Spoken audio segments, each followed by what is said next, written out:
लो, बहुत आसान है, अच्छे से आपका होगा। ठीक है, the dependence rate and rate constant, experimentally it was observe that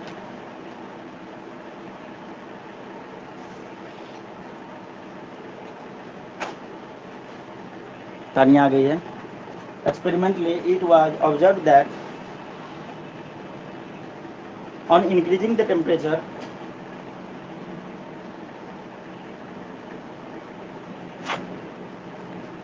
on increasing the temperature by 10 degrees Celsius,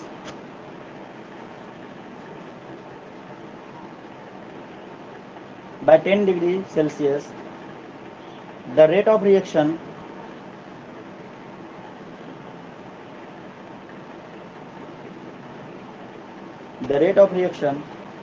or rate constant becomes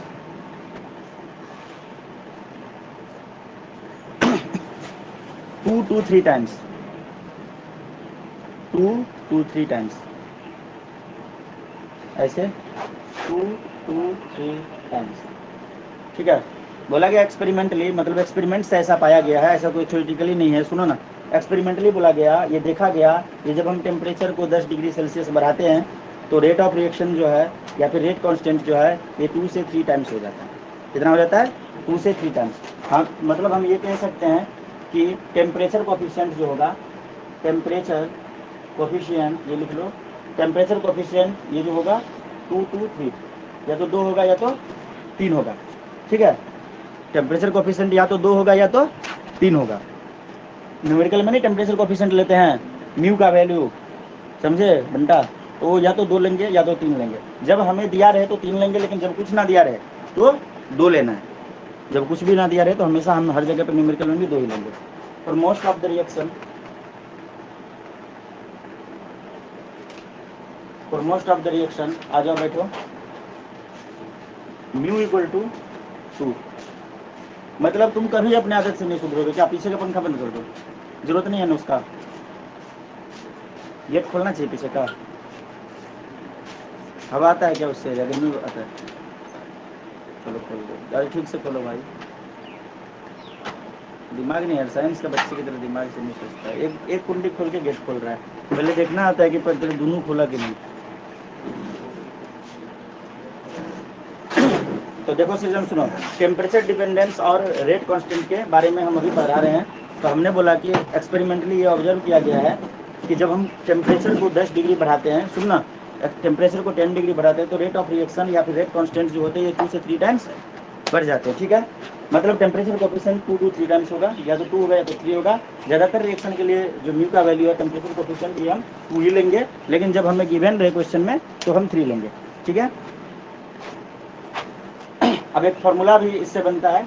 rate का जो रेशियो होता है R2/R1, R2/R1 जो होता है ये होगा, ये देखो मैंने क्या बोला, 2 लेंगे मोस्ट ऑफ रिएक्शन में, तो 2 to the power delta T/10, delta T/10, delta T change in temperature है। ये फॉर्मूला याद रखना, ये फॉर्मूला तुम्हें याद रखना है। डेल्टा T जो है ये है T2 - T1, और R1 जो है रेट है, ठीक है, एट टेम्परेचर T1, और R2 जो है तुम्हारा ये रेट है at temperature T2, rate of reaction. ठीक है, तो where delta T is equal to change in temperature T2 - T1, और R1 is equal to rate of reaction at T1 temperature, and R2 is equal to rate of reaction at T2 temperature। कोई दिक्कत? हमको लग रहा है कि पिछले दिन सारे बच्चे जो थोड़ा थोड़ा मायूस टाइप के दिख रहे थे, यही वजह थी ना रे बंटी? सोच के टेंशन लेके बैठे हुए थे, सच बता। हाँ, यही वजह था क्या सबका जो मुंह लटका हुआ था? हाँ, मुंह नहीं लटकाना है। ऑर्गेनिक केमिस्ट्री अगर तुम पढ़े होते तो 4-5 चैप्टर आराम से खत्म। फिजिकल केमिस्ट्री पर इनऑर्गेनिक पढ़े हो तो भी हो गया होता। ठीक है, नो मास ओनली क्वालिटी। तुम्हारे पास कम ही चीज़ है लेकिन तुम ज़्यादा स्कोर करोगे। सबसे ज़्यादा बड़ा चैप्टर इलेक्ट्रोस्टैटिक्स, इलेक्ट्रोस्टैटिक पोटेंशियल, सब कुछ तुमने सिस्टमेटिक तरीके से। पोटेंशियल खत्म हो गया है ना, करंट चलेगा। तीसरा तो तेरा भी स्टार्ट हो गया, दोनों में आज ही स्टार्ट हो जाएगा। और इसमें कल हो जाएगा स्टार्ट, तो कोई टेंशन की बात नहीं है और अच्छे से हो जाएगा। ठीक है, लिखो question. If T C is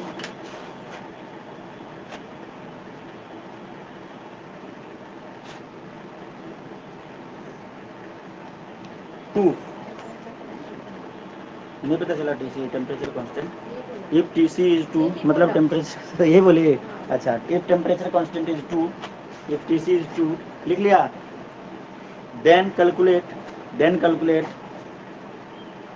rate of reaction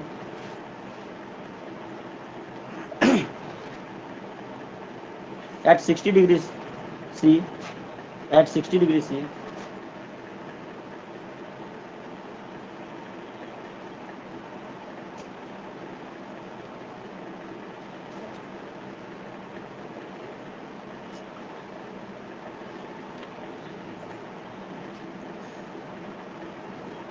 comma, if at 20 degrees C, if at 20 degrees C, it is R, it is small r, it is R। मतलब बोला कि अगर टेम्परेचर कांस्टेंट जो है तुम्हारा 2 है तो कैलकुलेट करो rate of reaction 60 degree Celsius पे। ठीक है, कितने पे? 60 डिग्री सेल्सियस पे। और अगर 20 डिग्री सेल्सियस पे जो रेट ऑफ रिएक्शन है वो R है। ठीक है, 20 डिग्री पे R है। तो टेम्परेचर को बढ़ाने से मतलब ऐसा होता था 10 डिग्री जब हम इंक्रीज करते थे तो पहले 20 पे था, फिर 60 पे था। तो 60 पे जो दिया हुआ है वो है क्या? R2 का वैल्यू दिया हुआ है, हाँ फाइनल है। और 20 पे मतलब R है, 20 पे R1 होना चाहिए तो R1 का वैल्यू R है, और 60 पे होना चाहिए था R2। अब समझ में, तो R2 यहीं से निकाल लेना। तो लिखो R2 by R1, R2 by R1 is equal to 2 to the power, ले आया क्या? पीछे रखो, 2 टू द पावर क्या होता है ये देखो, डेल्टा टी क्या होगा? T2 minus T1, delta T is equal to T2 minus T1। तो T2 हो जाएगा तुम्हारा 60 ना, minus 20 is equal to 40 degree C. ठीक है, डेल्टा टी क्या हो जाएगा? 40 डिग्री सी। सही है ना? क्या? हाँ ये गलत लिख दिया, हाँ हाँ रख दो, R2/R1। ठीक है, तो डेल्टा टी हमने निकाल दिया, तो 2 टू द पावर क्या होगा? Delta T. तो ये क्या हो जाएगा? 40 डिवाइडेड बाय 10, 40/10 हो जाएगा 4। तो R2 R1 कितना दिया हुआ है? R1 का वैल्यू R दिया हुआ है, कितना दिया हुआ है? R लिख दूँ क्या यहीं पे लिख दूँ? R2/R लिख दिया। ठीक है, तो R2 divided by R is equal to 2 का पावर हो गया 4, 2 का पावर 4 होता है 16, 2 का 4 2 का 16, तो R2 is equal to 16R। ये हो गया तुम्हारा answer.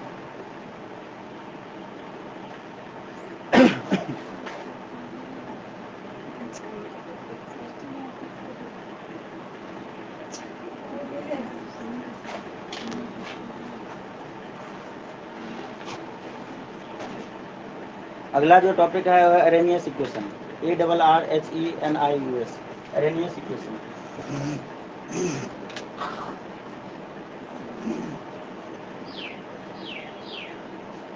Arrhenius equation,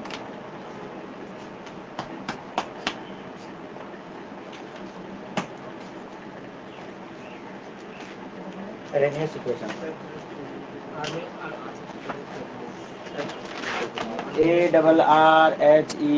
ARRHENIUS, Arrhenius equation, इसके बारे में पढ़ेंगे।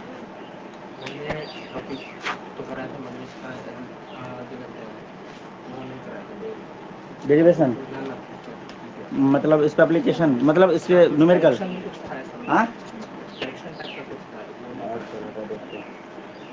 Arrhenius equation. ओसवाल वाले ने देखो बुक भेजा है कल, 600 रुपये का बुक फ्री में भेजा है। 11th का भी भेजा नहीं, 11 12 का भी भेजेगा।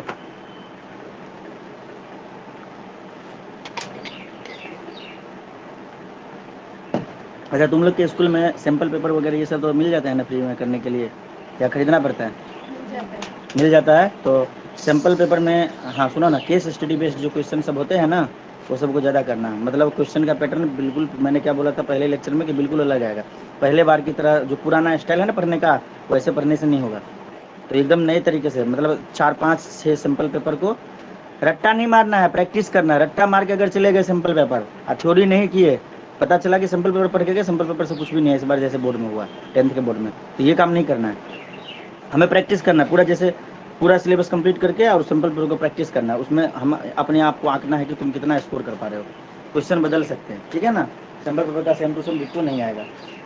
एरनेस इक्वेशन, बस इसके हमें इक्वेशन को सीखना है और मतलब इसका कैसे यूज करेंगे ये सीखना है, इसके डेरिवेशंस नहीं करना। ये मत बोलना कि सर आप सिलेबस खत्म कराने के चक्कर में शायद ऐसा बोल रहे हैं, एक्चुअली हमारी प्लान क्या थी, तुम्हारे बोलने से हमने पहले ही बोल दिया था कि सिलेबस आज खत्म हो जाएगा, और कल मैं सोच रहा था कि IIT JEE का मतलब 10-20 क्वेश्चन कराऊँ, बोला ना कि IIT JEE का क्वेश्चन तुम करोगे क्या, कल मैं करा दूंगा, तो पहले मैंने क्या बोला कि कल तुम्हारा सिलेबस खत्म हो जाएगा, मतलब वो करा के खत्म करना मैं चाह रहा था, परंतु अब नहीं कराऊंगा, तो कल नया चैप्टर शुरू कर दूंगा।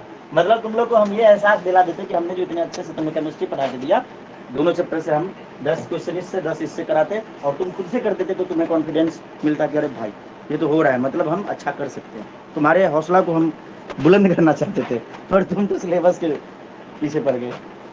ठीक है बंटे, के इक्वल टू, जैसे नहीं पिछली बार कराए थे बंटा, आराम से सोल्व कर दिया था, a into E to the power minus E, कोई बात नहीं, इससे तुम्हारा नुकसान नहीं होगा, आठ जब तुम दोबारा आओगे ना पढ़ने के लिए या फिर वेकेशन में, तब जाके तुम्हें इस चीज़ को मतलब रिकॉर्डिंग में तुम्हें मिल जाएगा, उस टाइम पे तुम्हें यूट्यूब पे नेम के साथ IIT JEE क्वेश्चन ऐसे करके मिल जाएगी, तब तक बहुत सारे वीडियोज अपने बन रहे हैं, ठीक है, तो तुम बाद में उसको देख सकते हो। ये होता है, ठीक है, E to the power minus E upon RT, तुम्हारा नुकसान हम कम कराने की कोशिश कर रहे हैं। अब विंटर ब्रेक कितना दिन का मिलेगा, 15 डेज का ही मिलेगा ना, तो 15 डेज आके क्लास करना है, आया बात समझ में ना, पैसे की टेंशन नहीं लेना है, क्लास आके करना है, पैसा दो या ना दो पर क्लास करना है, मेरा ये मानना है, पैसा नहीं भी देने से चलेगा, अगर मान लो कि सोचे को क्या रहे ये पैसा सर ले लेंगे तो, लेकिन पढ़ना है, 15 दिन में एक चैप्टर तुम्हारा दोनों तीनों का निकल जाएगा, ठीक है, लिखो। तो यहाँ पे के क्या है, के क्या है, रेट कांस्टेंट या कांस्टेंट बोल सकते हैं, और ए क्या है, एरेनियस कांस्टेंट, क्या है एरेनियस कांस्टेंट, जिसको फ्रीक्वेंसी फैक्टर भी बोलते हैं, ठीक है, लिखो हेयर, ये बस फॉर्मूला ही याद रखना और कुछ नहीं इसका करना है, K is equal to rate constant, A is equal to Arrhenius constant, ये ऐसा ऐसा साइंटिस्ट सब आ गया ना, और फ्रीक्वेंसी फैक्टर भी बोल सकते हैं, ठीक है, फ्रीक्वेंसी फैक्टर भी बोल सकते हैं। ये क्या है, ये दिखा दिया, ये ई ए ऐसे है, ये देखो ऐसे करके लिखा है, ये मैंने ये छोटा इसलिए किया, ठीक है, तुमने नहीं किया तो ये थोड़ा सा बगल में भी लिख सकते हो, फिर से यहाँ पे साइड में लिख लो, ई ऐसे है, E for activation, E for activation, E for energy, ठीक है, तो ये जो है तुम्हारा ये एक्टिवेशन एनर्जी, एक्टिवेशन एनर्जी, ठीक है, और आर क्या है, सबसे ज्यादा बार आंसर दिया देना चाहिए इसका, गैस कांस्टेंट, ठीक है, गैस कांस्टेंट, ठीक है, इसका वैल्यू कितना होता है 8.314 जूल पर मोल केल्विन, पता है ना, और जिसको हम 25/3 भी बोलते हैं, और ये जो होता है कैलोरी पर मोल केल्विन में लेंगे तो आ जाएगा 2 calorie, R is equal to 2 calorie per mole kelvin, ठीक है, तो कोई सा भी तुम्हें यूज करना पड़ सकता है, सारा ही तुम्हें याद होना चाहिए।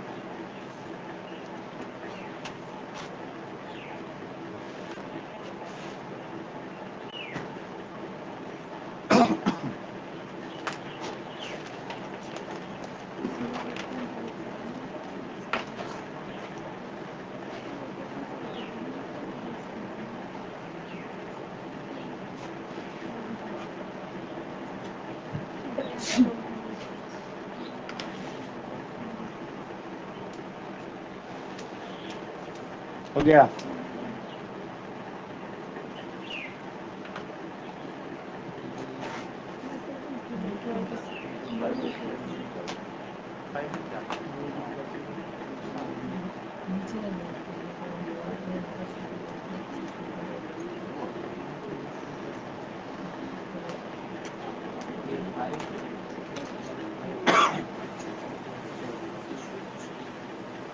तो देखो मान लो कि एक हाइपोथेटिकल रिएक्शन लेते हैं, रिएक्शन से जो प्रोडक्ट बनता है, ठीक है, तो रिएक्शन से प्रोडक्ट बनने के टाइम पे मतलब रिएक्टेंट से प्रोडक्ट बनता है। जब रिएक्शन होता है, गलत बोल दिया, तो रिएक्टेंट से जब प्रोडक्ट बनता है तो उस टाइम पे मिनिमम एक्टिवेशन एनर्जी की जरूरत होती है। ठीक है, मिनिमम अमाउंट ऑफ एनर्जी की जरूरत होती है, तभी जाके ये प्रोडक्ट बन सकता है। रिएक्शन शुरुआत होने के लिए एक्टिवेशन एनर्जी चाहिए। नहीं समझे? जैसे डिकम्पोजिशन रिएक्शन ही होता है तो तुम्हें ब्रेक डाउन कराना पड़ता है, उसके लिए तुम हीट का यूज करते हो ना, या फिर तुम सनलाइट का यूज करते हो, या तो फिर तुम क्या है इलेक्ट्रिक करंट का यूज करते हो। तो ये एक एक्टिवेशन एनर्जी का काम कर सकता है। जब तुम दो रिएक्टेंट को मिला के तब भी जो प्रोडक्ट बनाते हो ना, तो दो जो रिएक्टेंट मिलते हैं ना, तो अपने आप उसके अंदर एक्टिवेशन एनर्जी जनरेट होता है, वरना दोनों रखे हुए ऐसे कैसे रिएक्ट कर जाएंगे। ठीक है, तो minimum amount of energy required for the chemical reaction. ठीक है, ये जरूरत होती है, तो वही जो होता है तुम्हारा ये होता है। ठीक है, और प्रोडक्ट सुनो, अब प्रोडक्ट को अगर रिवर्स तौर पे देखा जाए, जैसे मान लो कि कोई एक ऐसा रिएक्शन जिसमें हम रिएक्टेंट से प्रोडक्ट, लेकिन फिर से हम उसको रिवर्सिबल रिएक्शन अगर बोल दें, तो रिवर्सिबल भी होते हैं ना कुछ रिएक्शन, तो रिवर्सिबल रिएक्शन जो है तो उसमें रिवर्स जाने के लिए भी वहाँ पे भी एक्टिवेशन एनर्जी की जरूरत होती है, मतलब रिएक्टेंट में भी और प्रोडक्ट में भी। ठीक है, तो ये बात याद रखना, ये लिखने की जरूरत नहीं है। ठीक है, वैसे घर पे लिखा हुआ पर लिखना नहीं। अब देखो, हाँ क्या 8.314 नहीं, मोल केल्विन। इन्वर्स नहीं, इन्वर्स रहता तो हम यहाँ पे लिखते ना, इन्वर्स होने पे यहाँ पे लिखते हैं, मतलब थोड़ा अच्छा नहीं लग रहा था मोल के, तुरंत डॉट लगा दिया मोल पर केल्विन। ठीक है, डॉट थोड़ा ऐसे जैसे यहाँ पे देखो लगाए है ना, बस वैसे। और ये कैलोरी में हमने बताया, ये कैलोरी में होता है। ठीक है,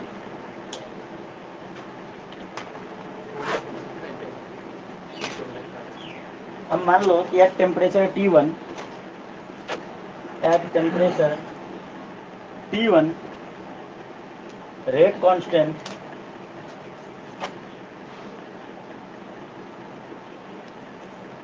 T1, एक नेपोलियन नाम का कोई आदमी था, उसका नाम सुना था?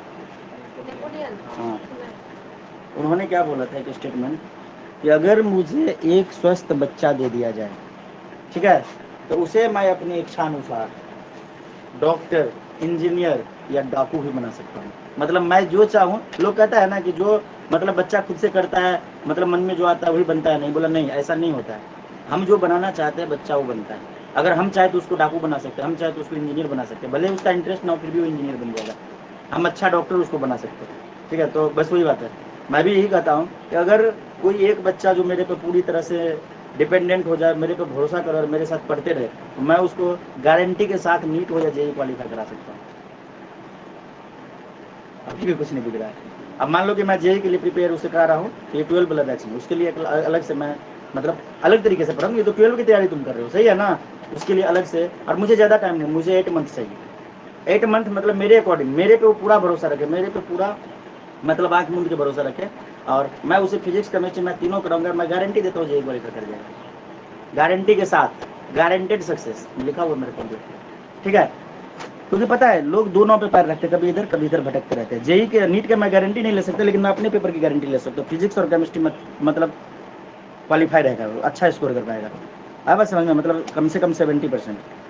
और जो बात रह गया तुम्हारा बायोलॉजी का, तो बायोलॉजी तो मैंने तुम्हें मतलब ऐसा नहीं पढ़ा नहीं सकता हूँ, परंतु मैं 12 लेवल तक का पढ़ा सकता हूँ। नीट लेवल पे मैंने भी जाके कभी नहीं सोचा है।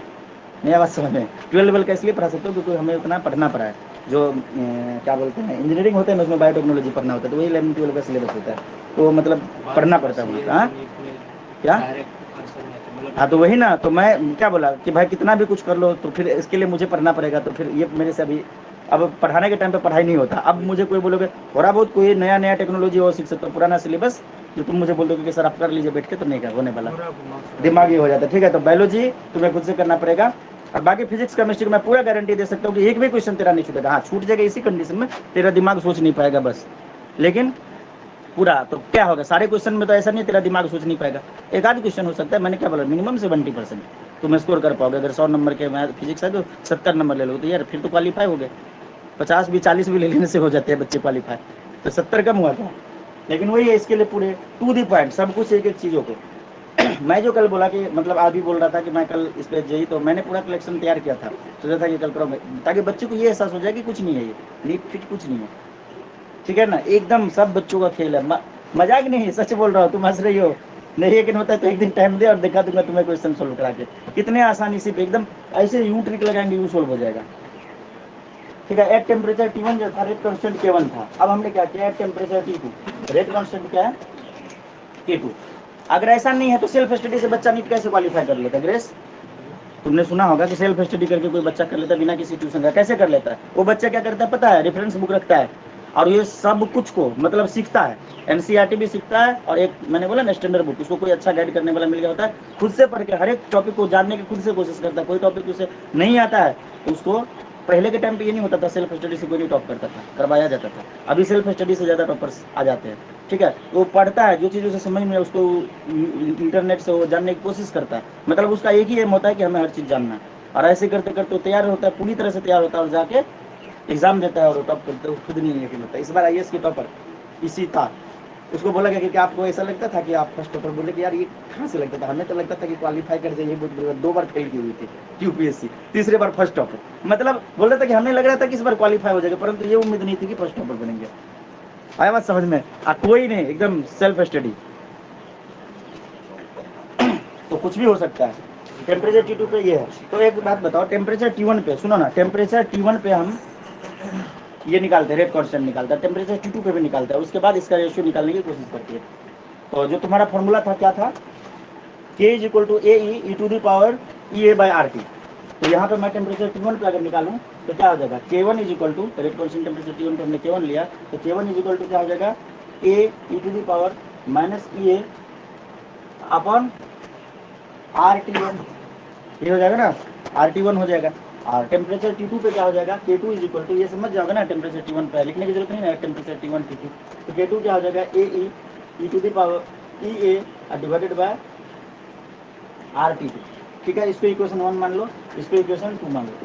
ठीक है, ये काम तेरे से नहीं करवाया गया होगा, ये सब प्रूफ प्राप्त कुछ नहीं कराया गया होगा, बस फॉर्मूला। ग्रेस सही बोल रहा है ना, मैंने फॉर्मूला लिखा दिया होगा, log 10 बोल रहा हूँ, log 10 K2 by K1 is equal to EA divide, ठीक है, ये लिखा दिया गया होगा। ठीक है, तो 2 को 1 से करते हैं, ऑपरेट 2 बाई 1, इक्वेशन 2 को 1 से डिवाइड करते हैं तो क्या हो जाएगा, K2 by K1 is equal to A E to the power EA by RT2 divided by A E to the power minus EA by RT1। इस प्रकार से हम लिख लेंगे। इसके बाद ए कैंसिल हो गया, E to the power something divided by E to the power something, तो ये क्या हो जाता है, मतलब ये हो जाएगा तुम्हारा ई टू दी, मतलब ई टू दी पावर ए, ये देखो E to the power A divided by E to the power B, यहाँ पे देख लो तो E to the power A minus B, ऐसा होता है। अब समझ में, तो ये वाला कॉन्सेप्ट लगा देंगे, तो ये ई to the power something E to the power something, तो क्या हो जाएगा, E to the power minus minus minus minus को बाहर निकाल लेते हैं, एक सेकंड को रुक जाओ, मुझे पहले देख लेना तो थोड़ा सा, ये बाय RT1 माइनस ये बाय RT2।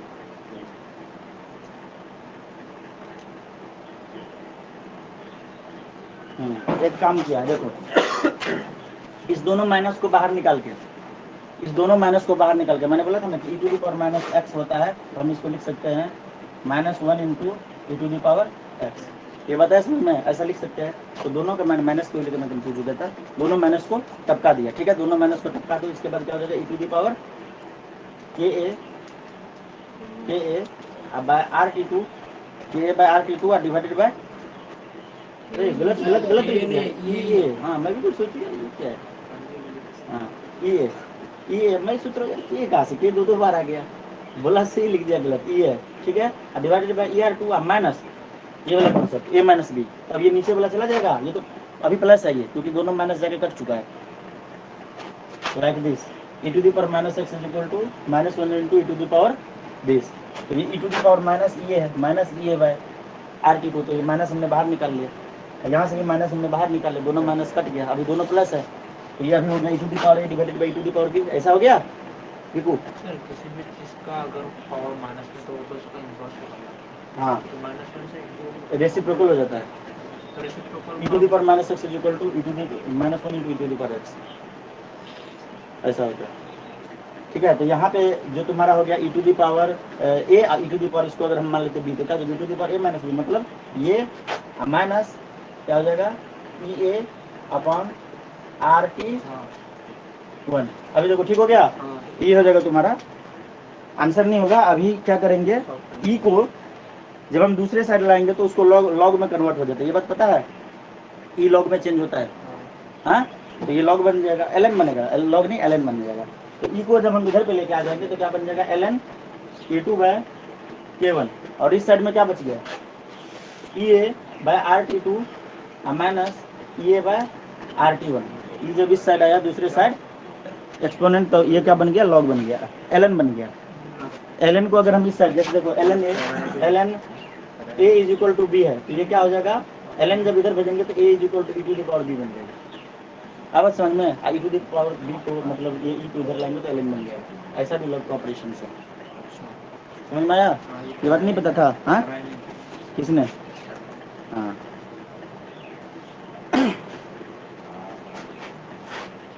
मिटाओ क्या, मिटाओ इधर का, ये नहीं लिखे थे क्या? लिख दो फिर से या दिमाग में रहेगा? E to the power B होगा, E to the power A is equal to मान ले बी है, तो बन जाएगा ई को इधर लाएंगे तो A is equal to L N B बन जाएगा। नहीं बात समझ में, एक ही बात हो कैसे भी करके लिख सकते हैं। पहले मैंने कुछ अलग लिखा था, मुझे याद नहीं है। हाँ, मतलब ई हटेगा इधर पे, इस साइड में आएगा तो एल एन बन जाएगा, और ये आजा दे देगा, नीचे आ जाएगा। ठीक है, अच्छा तो ये जो तुम्हारा आया L N K two by के वन इज इक्वल टू ये, तो इसको हम लॉग में कन्वर्ट कर लेते हैं। क्या करते हैं, लॉग में कन्वर्ट करते हैं। तो ये क्या आ जाएगा लॉग बेस 10, लॉग बेस 10 के two by K one into 2.3 हो जाएगा, इंटू 2.3। इधर देखो इस 2. यहाँ पे एल एन को लॉग में चेंज करेंगे तो 2.3 लॉग बेस 10 के टू बाई के वन। 2.3 को मैं डायरेक्ट जगह नहीं है, राइट साइड लेके चला जाता हूँ। ठीक है, तो राइट साइड में क्या है 1 बाय आर कॉमन है। ठीक है, और ये इधर से जो 2.3 आया वो यहाँ पे मल्टीप्लाई हो जाएगा इंटू 2.3। ठीक है, 2.3 आर लिखो, उल्टा लग गया, अच्छा नहीं लग रहा देखने में। 2.3 आर हो गया, आर कॉमन ले लिया, 1 बाय आर। यहाँ पे क्या बच गया ई ए माइनस क्या कहाँ पे, हाँ ठीक है। तो आर कॉमन आ गया और हो जाएगा ये तुम्हारा ई ए भी तो कॉमन आ जाएगा ना, ये भी कॉमन आ जाएगा, ये कॉमन आ जाएगा, तो क्या बचेगा 1 by T two minus 1 by T one. बस ये हो जाएगा तुम्हारा फॉर्मूला, इसको रट्टा मार लेना, ये होगा फॉर्मूला। ये इम्प्रूव करना चाह रहे हो।